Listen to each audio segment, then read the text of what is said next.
Bonjour à tous, Pasteur Marie-Hélène Moulin. Voilà, j'aimerais vous accueillir dans notre émission Eureka. Aujourd'hui, tâchons de répondre à cette question. Pourquoi les chrétiens ont-ils du mal à prier ? Ça semble être bizarre de poser cette question, mais à vrai dire, j'entends beaucoup de chrétiens se confier à moi et avouer cette ambiguïté, je dirais. Et les gens disent « Oui, mais tu comprends, pasteur, moi j'ai du mal à prier. » Et puis en général, ils se comparent à quelqu'un qui peut-être exceptionnellement va prier longtemps.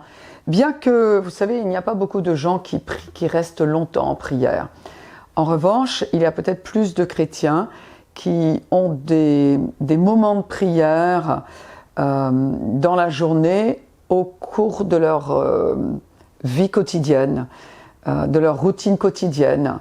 C'est-à-dire quand ils sont en voiture, ils élèvent quelque chose à Dieu, ou quand ils vont amener leurs enfants à l'école, quand ils voient le visage peut-être d'un client ou d'une cliente au supermarché, ils vont élever cela à Dieu. Peut-être une situation qu'ils perçoivent, ils vont l'élever à Dieu. Mais en tout cas, souvent, et je dirais même trop souvent, les chrétiens ont du mal à prier. Alors, en même temps, on voit des familles chrétiennes qui sombrent dans de nombreuses difficultés, qui mettent du temps à prendre des décisions, voire qui prennent les mauvaises décisions. Beaucoup demandent la prière, mais eux ne prient pas forcément. Mais en revanche, ces mêmes personnes n'hésitent pas à passer des heures devant un écran. Alors pourquoi les chrétiens ont-ils du mal à prier, sachant que la réponse est dans ce lieu secret de la communion avec Dieu? Il y a des tas de prières, des tas de promesses, 1 Pierre 3,12, le Seigneur dit que ses yeux sont sur les justes et ses oreilles sont attentives à leurs prières. Il est dit qu'il y a un sauveur qui nous délivre de nos ennemis et de la main de tous ceux qui nous haïssent. Nous avons auprès de lui cette assurance que si nous demandons quelque chose, sa volonté, il nous écoute. La prière fervente du juste a une grande efficace. La prière des hommes droits, lui, est agréable. Il est dit également, il est attentif à la prière du misérable. Il ne dédaigne pas sa prière. Et puis enfin, un autre verset qui nous révèle le cœur de Dieu quand il entend une prière qui monte vers lui. Le jour où je t'ai invoqué, tu m'as exaucé, tu m'as rassuré, tu as fortifié mon âme. Ça, c'est le produit de la prière, comme le dit le psalmiste. Il dit le jour où je t'ai invoqué. C'est-à-dire que le psalmiste n'a pas laissé quelqu'un d'autre prier à sa place. Alors pourquoi tant de gens demandent la prière alors que peut-être arrivés au niveau où ils sont, ils devraient être capables d'obtenir des réponses, de voir la manifestation d'exaucement de prière, de voir des besoins pourvus?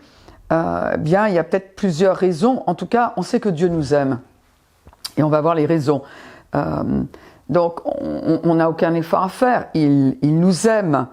Mais il s'agit de ne pas prendre pour argent comptant la relation qu'il a avec nous, la relation dans laquelle il nous a invités. Hébreux chapitre 2, verset 3 dit « Comment échapperons-nous en négligeant un si grand salut ?»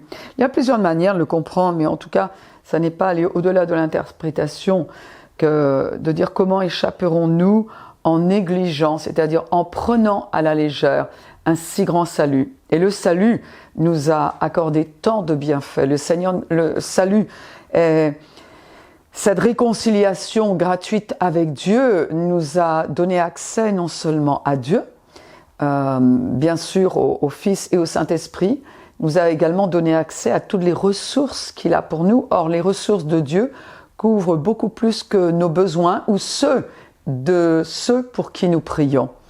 Alors, mais la Bible dit comment échapperons-nous en négligeant ? C'est ça un petit peu le problème, c'est que peut-être que nous prenons à la légère. Les gens ont besoin d'un miracle, ils ont besoin de guérison, ils ont besoin d'être délivrés d'une situation, mais ils ne prient pas. Ils ne prient pas.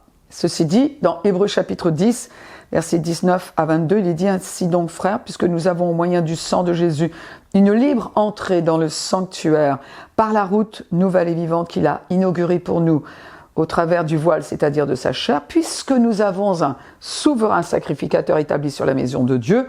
Et la phrase d'après, c'est « Approchons-nous donc avec un cœur sincère, dans la plénitude de la foi, les cœurs purifiés d'une mauvaise conscience et le corps lavé d'une eau pure. » C'est-à-dire que nous avons toutes les raisons de nous approcher personnellement d'un Dieu qui est 3 fois saint. On sait que le pardon nous a été accordé, on sait qu'on a accès au trône de Dieu, on sait que le chemin est ouvert, on sait que le sang de l'agneau nous a lavé nos péchés, et pourtant, verset 26, il est dit « N'abandonnons pas notre assemblée comme c'est la coutume de quelques-uns, mais exhortons-nous réciproquement, et cela d'autant plus que vous voyez s'approcher le jour. Et car si nous péchons volontairement après avoir reçu la connaissance de la vérité, il ne reste plus de sacrifice pour les péchés. » Qu'est-ce que cela veut dire? Cette deuxième partie de la phrase, que si malgré la connaissance que nous avons, nous ne bougeons pas, nous ne faisons rien, eh bien Dieu ne peut rien pour toi. Et, ça ne veut pas dire que Dieu ne fait pas preuve de miséricorde, mais oui, bien sûr. Ceci dit, Dieu s'attend à ce qu'il y ait une coopération, je dirais, mature et adulte avec lui. Il fait le premier pas, il est celui qui vient à notre secours, mais à un moment, quand la connaissance vient jusqu'à nous, si nous n'en faisons rien, eh bien, il nous laissera assumer les conséquences que nous n'aurons pas à prendre pour une punition non plus. Il y a une différence, hein. Mais en tout cas, là, il est important de comprendre que Dieu veut faire quelque chose, mais il a besoin, de manière à ce qu'il intervienne légalement sur cette terre, il a besoin que ce soit un être humain qui lui demande son intervention. Pourquoi? Parce que il a donné la terre aux hommes, comme il est dit dans les psaumes et ailleurs. Il nous a donné la terre et il a fait de nous des êtres qui possèdent le libre arbitre. Donc Dieu ne va pas décider, tiens, je vois que tu as un besoin, paf, je vais te guérir comme ça. Si tu demandes, tu ne demandes pas, et après, nous pourrions accuser Dieu de s'être mêlé de ce qu'il ne regarde pas. Et le diable pourrait accuser Dieu d'être intervenu sans tenir compte de notre libre arbitre. Ça semble assez bizarre, mais il y a des gens qui ne veulent pas que Dieu intervienne dans leur vie.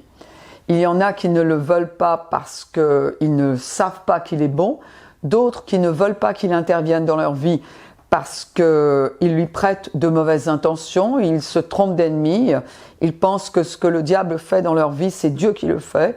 Donc ils ont peur de demander à Dieu quelque chose au cas où il ne leur donnerait pas une réponse qui soit favorable, positive et bonne.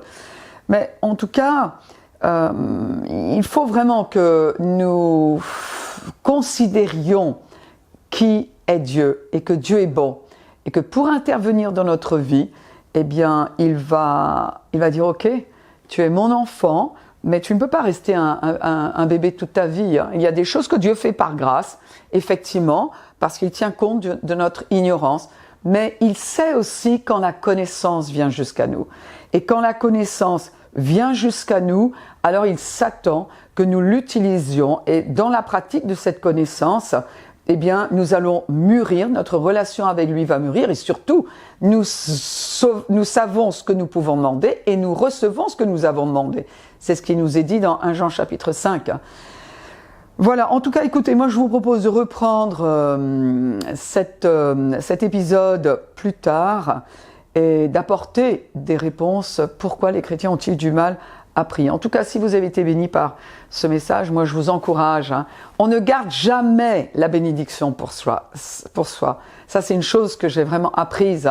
La bénédiction ne s'arrête pas à moi. Ce que j'ai reçu, eh bien, je vais le transmettre. Je vous remercie de votre attention, de ce temps passé ensemble. Que Dieu vous bénisse. À très bientôt.